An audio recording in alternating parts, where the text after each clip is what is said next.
G'day folks, and welcome to World of Tanks with the Magnificent Margon. Let's see if I can get through this video successfully without making a mistake.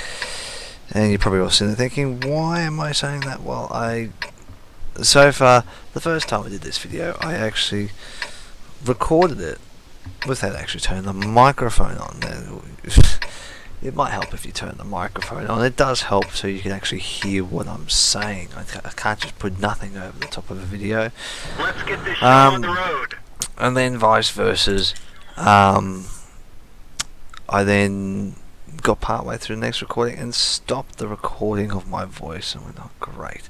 Lucky for me, it was only a few minutes in the game. Now, I have paused the game just because I want to sort of talk you through what's going through my head. Now, coming up in this battle, the more or less this is the Cheery. Well, in hindsight, yes, it's the Cheery. I wanted to stop it here purely because look at the VK30. Now it's a pretty big medium tank, but I'm bigger. The Tiger 1 is probably a very big heavy tank, but I'm bigger.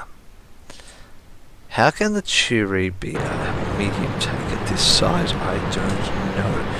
But it is, and that's the strange thing about the Cheery as a medium tank. It is a very big tank. Now I sat still at the start of this battle because I just wanted to sort of get the feel for this tank, and also take in what's happening around me in this battle. Reasons for doing so. Let's put it down to the fact that I haven't played this in probably, as I said, over 6 months. And when I did back then, I wasn't as experienced in tanks as what I am now. They were probably in the days where I did about 2,000-3,000 battles. So, yeah, come to think about it, I didn't have a lot of notch under my belt. Japanese tanks had just come onto the market back then. When I sort of started playing these, it was sort of Kaz and I decided, let's do this. Let's play a Japanese medium tank. Let's go off to tier 10, get the tier 10 medium tank next. Alright, cool, done. No, I'm the only one who's got the tier 9. Kaz did not continue once he got to the STA. He, in hindsight, sort of thought, now maybe I should have pursued through the bad times. But we both had a lot of bad times with the Cheery. The Cheery did affect us very badly. He actually stopped using this triple magazine auto gun purely because he couldn't do things like that. But see, it's only been recently that I've worked out myself that auto aiming in this thing is probably the best thing to do. Sort of as a magazine gun, I've sort of learned recently with different other magazine guns like my light tanks and 1390 and other things. It's sort of given me that bit more advantage. Now look at this.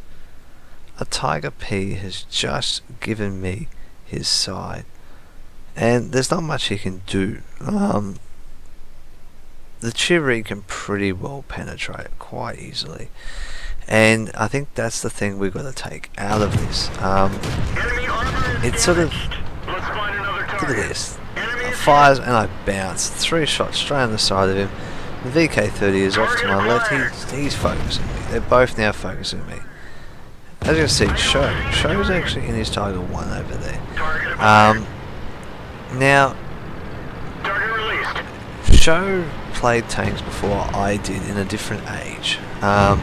In an age of where there was no real physics involved in the game. So coming back now, he has found that it's a different game to what he remembers. He remembers playing the Lerva. He actually bought the Lerva as a premium tank back before those days. Here we go. Oh, another 3 into the side of a Tiger P. Terrible, terrible. You shouldn't do that in Japanese tanks. Why they didn't carry over using magazine guns is beyond me. This tank is amazing. I thought it was actually really bad, and then I started watching circumflexes and Quickie Baby and a few of the other major sort of players in the World of Tanks world as they were playing theirs, and I sort of got a few tips out of it, and you know what, I got some more confidence about the tank. And I thought, you know what, I'm going to do this. I'm going to play this tank like a boss. And that's exactly what I'm doing right now. Ready to fire. Enemy armor is hit. And look at this. T25. I don't even know what he's doing. Pity there was a dip there that our next shot would have hit. And this is what I'm talking about with the auto aiming. You don't have to do it all the time, but when you get the side of a tank like this, who cares? Just shoot the damn thing like that. Reloading my gun now again. Always find three shells are better than one shell or even two shells. Make sure this gun is always fully loaded if you get the opportunity. It only takes 8.43 seconds in my tank to do it, and that's with 100% crew. So it's what it has to be. Look at this. I know the Hellcat has got no hope. I don't even need to even properly aim. I just sort of, yeah, whatever, casually tow it in my stride. And I can reload it. Bang, bang. What's the point of worrying? Now I saw the Jagd Panther and I was like, no, I don't want to go for the Jagd Panther. I want to go back over here and go for the medium tank as well as the SU-100. Give Show a bit of a hand taking out the SU-100. Just a pity that I didn't get here fast enough, and they were both destroyed before I got here. It would have been nice to get one more kill, even if it was the SU-100.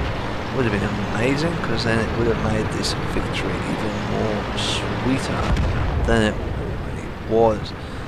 But Hellcat had it under control. Alright, here's the Panther. Now, the Panther, let's actually see if I can light up this shot. How far away is he? He is 405 meters away. Okay? Keep that in mind. Watch this. I auto aim him. I lock it on. That's 300. Let's have a look. 364.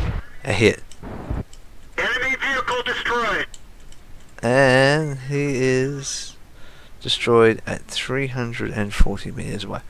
Auto aiming. This gun is really good. 5 kills, 2,700 damage. Yeah, I'm not complaining. Plus a few bounces from a Tiger P and a VK30. The Cheery. Amazing. Absolutely amazing. And I think it comes down to the fact that I've got that bit more experience under my belt. I understand the tank a bit more. And I'm able to actually recognize maps, play the strengths in the maps. And it just helps. All those little factors help, and I think that's the thing you should keep in mind when playing tanks. You've got to really know tanks, really know maps, and be confident. And as you saw, like this map here, it was just ridiculous. I got side after side after side after side of heavy tanks. For magazine gun, well, not even just heavy tanks, TDs as well. It's just amazing. And like, I didn't realize at the time, but I completed a mission after this. That was how stupid it was. Like, I was sort of like, oh yeah, join us a platoon and do 3,000 damage. I wasn't even paying attention. And yeah, actually no, destroy 3 enemy things, and each platoon member have to survive. Wasn't even paying attention to it. I've gone out there and killed 5 targets. Beat it. Both platoon members survive. Extra 40 credits. Brilliant. And I think that's the thing you got to be in mind of when playing for these missions. Don't just focus on the mission. I did this tonight and we lost because I focused the mission, and that is the thing. These missions are designed to help you to play your tank better, not do the mission in a stupidest way possible. Now you're probably all thinking, well, the missions, if you haven't actually played the tanks recently, well, the missions are actually more of incentives to play better and to unlock, well, premium tanks more or less, or limited edition tanks that haven't been put into the game circulation, either by buying them off the shop on the web pages or buying them with gold in the in-game shop. These tanks are all designed. There are 4 designed for different purposes and things like that. So basically, I am working towards my Stug 4 currently. Sort of would have hoped to have had it by now, but I've hit a few snags where a few missions have given me a little bit of grief. But it's not about focusing the mission, it's about when the opportunity arises to do your mission, do it. And don't doink it like I did. I focused the mission, got completely carried away, got over there, killed the target, and then went, what? I didn't complete the mission. And I went, oh, he's the same tier as me. He's not 1 tier higher. You idiot. And that was completely my fault. Absolutely 100% my fault. I should not have done that. I dragged Kaz over there, I dragged Show over there, and I got us all killed because of it. And yeah, I learned from that one. Do not focus the missions. The missions are not what the game is about. It is about making you play better if you achieve them, and you should be being aware of those goals when playing them, but that's about it. Now, on other news, as I said, I'm really sorry for not actually putting up a video in the last couple of weeks. Been very busy setting up for the baby shower around the house, along with getting the nursery all tidied up and finished up. A few little things left to do in there, but it will be done very soon, which will mean that I will probably have a baby on the... Well, the baby is on the way. The baby will be arriving in a few weeks. Well, give and take 3 weeks we've got, basically. So I've got to get things ready. But guys, look, outside of that, I am trying to get videos out there as much as I can, and thank you for everyone who has subscribed and waited for me to put my videos out. I am trying to put the best videos out that I can put out there, and I believe that She-Reed this time deserves a bit of credit when it is due. Outside of that, as I always say, enjoy your games, happy hunting, and I'll catch you on those battlefields.